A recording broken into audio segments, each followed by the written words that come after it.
क्या आप भी अपना स्टार्टअप स्टार्ट करने का सपना देख रहे हैं लेकिन कैपिटल शॉर्टेज होने की वजह से कर नहीं पा रहे हैं? अगर हाँ तो इस वीडियो को एंड तक देखिएगा, क्योंकि आज मैं आपको एक्सप्लेन करने वाला हूँ गवर्नमेंट की एक बहुत ही इंटरेस्टिंग स्कीम। इस स्कीम को department for promotion of industry and internal trade, जिसे हम DPIIT भी बोलते हैं, रेगुलेट करता है। इस स्कीम का नाम है startup India seed funding scheme. इस स्कीम के अंडर गवर्नमेंट स्टार्टअप को अर्ली स्टेज पे 20 लाख तक की ग्रांट और लेटर स्टेज पे 50 लाख तक का अनसिक्योर्ड लोन प्रोवाइड कराती है।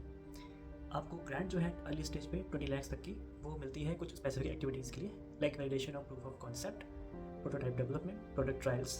तो इन जैसी एक्टिविटीज़ के लिए आपको 20 लाख तक की ग्रांट मिलती है। और लेटर स्टेज पे जब आप अपने प्रोडक्ट को मार्केट में लेकर जाते हैं, आप अपनी फैसिलिटीज़ को स्केल अप करते हैं या फिर आप अपने प्रोडक्ट को कमर्शलाइज करते हैं, तो ऐसी एक्टिविटीज़ के लिए आपको 50 लाख तक का अनसिक्योर्ड लोन गवर्नमेंट से मिलता है। ये अनसिक्योर्ड लोन पे आपको इंटरेस्ट पे करना होता है गवर्नमेंट को, और ये इंटरेस्ट जो है, इंटरेस्ट रेट आपके रेपो रेट के इक्वल होती है। तो चलिए अब बात करते हैं कि इस स्टार्टअप फंडिंग स्कीम में अप्लाई करने के लिए एलिजिबिलिटी क्राइटेरिया क्या है। तो इसमें 5 कंडीशंस हैं। फर्स्ट कंडीशन ये है कि आपका startup department for promotion of industry and internal trade means DPIIT website पे रजिस्टर होना चाहिए। सेकंड कंडीशन है कि आपका स्टार्टअप जो है उसमें आप जो भी प्रोडक्ट डेवलप कर रहे हैं या फिर सर्विस रेंडर कर रहे हैं या फिर आपका जो भी बिजनेस मॉडल है, आपके बिजनेस मॉडल में आपने टेक्नोलॉजी को यूज़ किया होना चाहिए। मीन्स टेक्नोलॉजी आपके स्टार्टअप के लिए एक क्रिटिकल फैक्टर होनी चाहिए। थर्ड कंडीशन है कि आपके स्टार्टअप को डेट ऑफ इनकॉर्पोरेशन से 2 साल से ज़्यादा का समय नहीं होना चाहिए।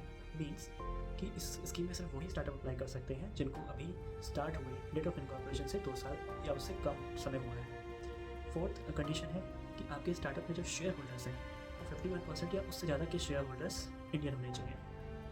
फिफ्थ कंडीशन है कि इस आपके स्टार्टअप को सेंट्रल या स्टेट गवर्नमेंट की कभी किसी और स्कीम से 10 लाख या उससे ज़्यादा की असिस्टेंस या किसी भी तरह का कोई भी ग्रांट नहीं मिली होनी चाहिए। चलिए अब बात करते हैं प्रोसेस की। इस स्कीम में अप्लाई करने का प्रोसेस क्या है।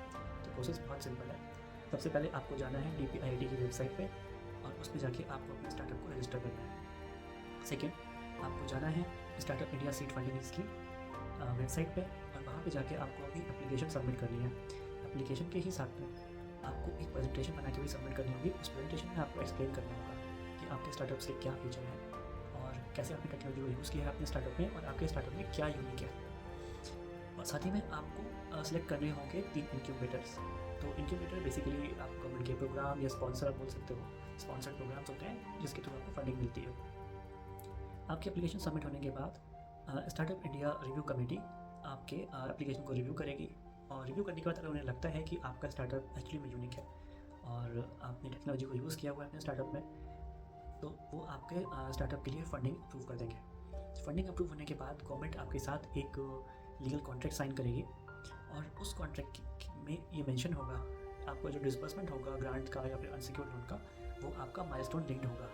फॉर एग्जांपल अगर आपके कुछ माइलस्टोन हैं, फॉर एग्जांपल अगर आप कुछ मैन्युफैक्चर कर रहे हैं, कोई प्रोडक्ट डेवलप कर रहे हैं, तो उसके जो भी माइलस्टोन है कि आपका फर्स्ट 5000 यूनिट सेल या फिर आपकी कोई न्यू प्लांट इंस्टॉल किया है आपने, तो उस टाइप के जो माइलस्टोन है उनके साथ में वो पेमेंट होगा जैसे जैसे वो माइलस्टोन मीट हो गए। अब सबसे इम्पोर्टेंट बात ये है कि वैसे तो इस स्कीम में कोई भी ऐसी कंडीशन नहीं है कि किसी स्पेसिफिक इंडस्ट्री या फिर स्पेसिफिक प्रोडक्ट या स्पेसिफिक सर्विस के लिए आएंगे, लेकिन अगर आपका स्टार्टअप एग्रीकल्चर, मैन्युफैक्चरिंग से रिलेटेड है या फिर इंफ्रास्ट्रक्चर से रिलेटेड है तो गवर्नमेंट आपको प्रेफरेंस देगी।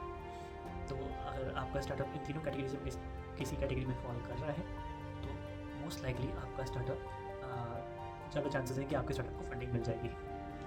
तो बताइएगा कैसा लगा आपको आज का वीडियो। अगर आज का वीडियो आपको इन्फॉर्मेटिव और यूज़फुल लगा तो हमारे वीडियो को लाइक कीजिएगा और कमेंट करके बताइएगा अपनी ओपिनियन कैसे हम अपने वीडियोज़ को इम्प्रोवाइज कर सकते हैं। And for more informative videos please keep watching our channel.